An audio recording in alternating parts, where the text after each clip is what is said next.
Then last October, the Americans took over and decided to abandon over half of the British bases, believing they took too many men to defend. Now they've decided that was a mistake, but they're confident it can be rectified. The enemy is not our equal, not in toe-to-toe battle, not in counterinsurgency conflict, not in IEDs. There is certainly reason to be cautious, but there is no reason to be afraid. So far on this mission, all of the Marines have survived. Captain Peterson is happy with the progress made. This is how far we made it yesterday. If we make it that far today, this is about where we'll end up, which is fine with me. It's slow and deliberate, like I said, is the way we're doing it. I'm not telling you to rush it. If you can't make it, you can't make it, but that's where I like to be. Yesterday we found 12 IEDs, and you know that this whole area is ripe with them, okay? Any questions for me? Thank you, sir. All right. We'll see you guys.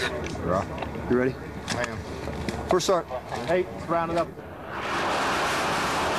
The Marines carry on as they started, laying down rockets to clear Pharmacy Road of IEDs.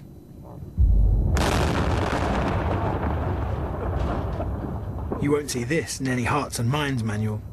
The Marines blast their way through buildings, even after they find out that most of them are still inhabited.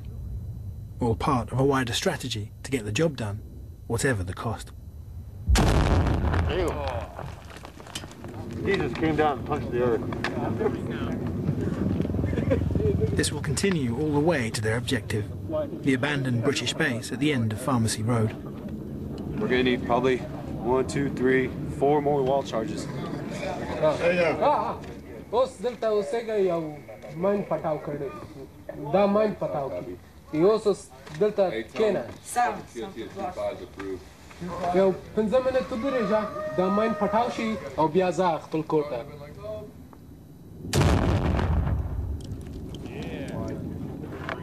For the first time since the operation began, the Marines broadcast a message to the people of Sangin and any remaining Taliban fighters.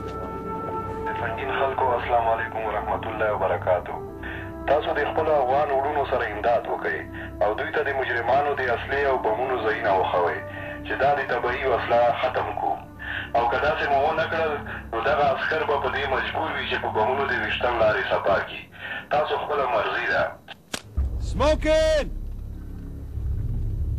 130! The only choice the remaining residents of Pharmacy Road have is to endure the chaos and destruction around them. The Taliban are nowhere to be seen, but the search for their bombs continues.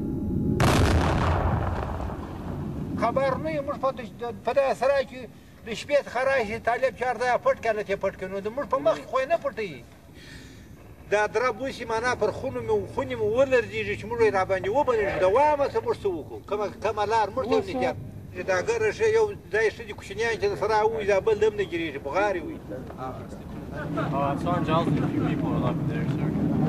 So, there's a few more packs. This is where we plan on going firm for the night. So just looking for an estimate. The Marines find a roof to sleep on for the night as the last explosives are fired, clearing more of Pharmacy Road.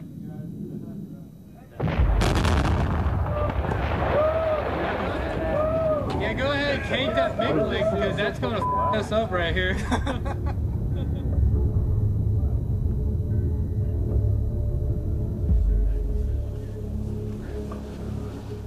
After a freezing night sleeping outside, the Marines hope to reach the old British base by the end of the day.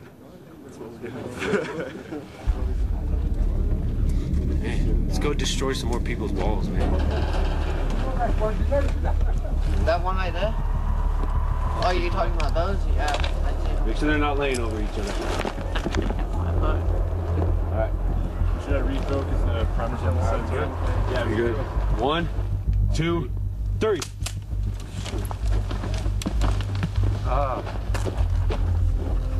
Come on, Wind.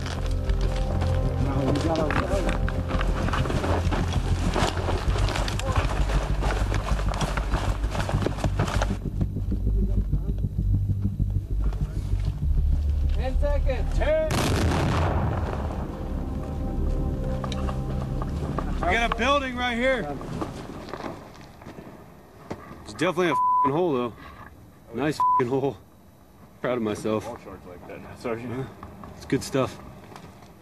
It might be a nice hole, but it shouldn't be there. The Marines hadn't realised there was a house on the other side of the wall, and it was inhabited.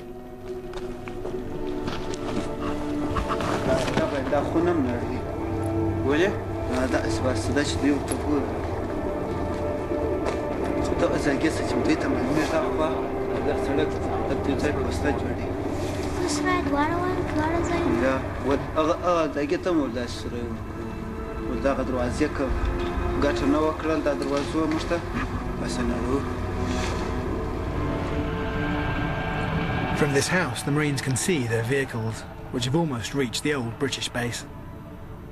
But before the squad can get there, they have some business to sort out. They'll give you a claims card, and all you got to do is go up to the main fob at Jackson on a Monday, and they'll reimburse you for it. Poor guy. Sorry. Hey, Rock, we tell him I know it's not enough to like fix his house, but just for the small inconvenience, say we're sorry, maybe they'll help with groceries.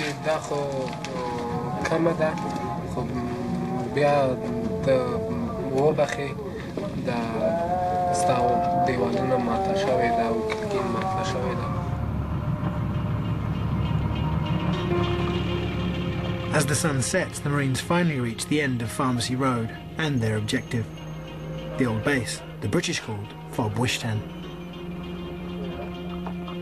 It was just 900 metres from their start point, and it's taken 3 days to get here. Yeah, this is our new place. Yeah. It's great. A lot of concrete. We like concrete. Yes. This is mission complete, right? Yeah, mission complete. Mission complete. For the next, we got 90 days still though, or something like that, to keep our legs.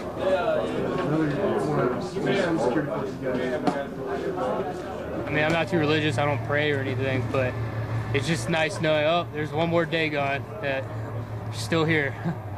I don't even think about weeks from now or getting home or anything. Captain Peterson arrives at the new base to serve a special New Year's Day breakfast. Scrambled eggs on cardboard. Hey. Dark Horse 2 is almost over. Right, sir. No casualties? Happy New Year, sir. Thank you. Same to you. It was obvious to me, and I think everybody else that looked at it, that eventually we'd have to take Wishtan because we took one piece at a time from the enemy, and the enemy had to go somewhere.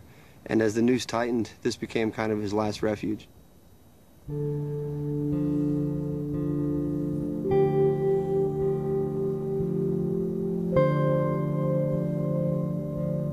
Inside the base, British graffiti still adorns the walls.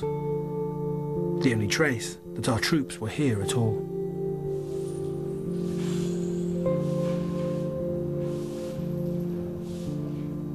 There were 2 British patrol bases here. Mm-hmm. Do you think it was a mistake to abandon them? I don't know what the criteria behind the thought process was that went into that. I'm not sure what the reason for abandoning them was. I know it was a decision that we made not to come here as well. I think a lot of people you can spend a lot of time talking about what could have been done better, and everything's clearer in retrospect. I can tell you it's definitely the right decision to hold them now. So I'm glad that we are.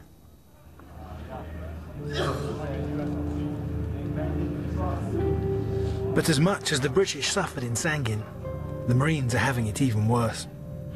26 already killed, more than 140 seriously injured, and they're not even halfway through their 6-month tour. If casualties are the measure of effectiveness, then it has gotten worse, and it may even get worse. And I don't say that with a detached sense of evaluation. I say it, with a very personal association with those casualties. But there's work to be done.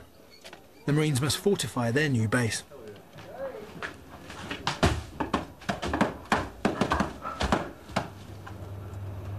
Outside, their colleagues are also working hard, bulldozing the walls and houses that surround their base.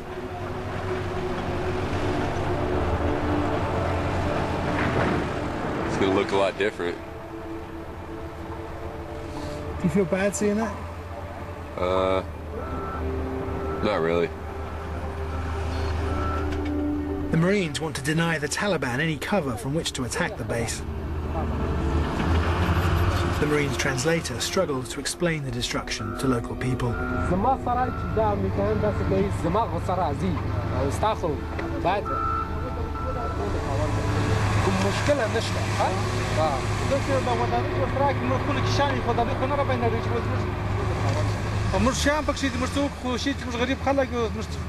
Says you're poor people, you broke all my walls. No, we're not going to destroy his compound. Tell him it's just the walls. It's for the security for everybody because this whole road's been laced with explosives.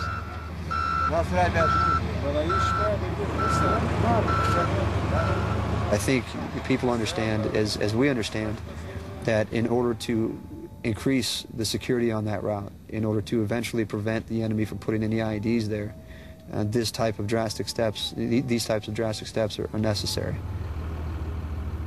Such drastic steps would have been unthinkable a year ago.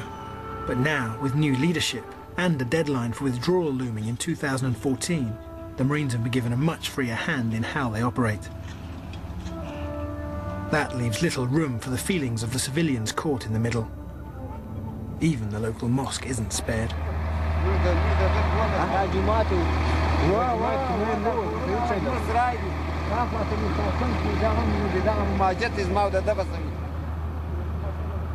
This man just has time to retrieve his prayer mat and a gas heater from the mosque before it's razed to the ground. I know that most people in the world probably wouldn't understand, or wait a minute, you're trying to build a country up by destroying it. And it seems like it's a paradox, but those are people who have not been to Afghanistan and don't understand that the nature of conflict inevitably includes destruction before you can start to build it the way it should be. Promises of rebuilding may already be too late. A local mullah has seen too much destruction and loss of life to accept more now. 4783.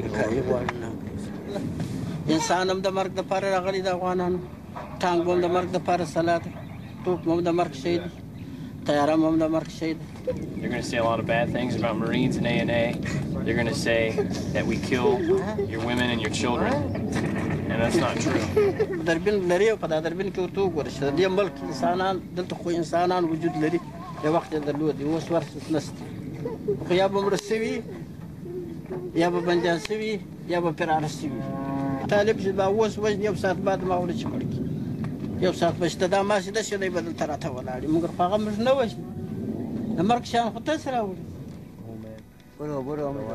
The Marines have an almost impossible task in turning around local opinion like this. The people of Sangin have now seen 4 years of increasing violence. Last year was the bloodiest so far in what is now America's longest war. We're never going to quit. We're never going to stop patrolling. There's not enough IEDs to keep us from patrolling. You don't have enough bullets to keep us from accomplishing our mission. This is America's longest war. So what? So it's taken us 10 years to get where we are. If it takes another 5, if it takes another 10, if that's the price of success, then who cares how long it lasts? The operation was called a success. Pharmacy Road is now clear. Again. But looking at the shattered landscape left behind, victory still feels like a long way off.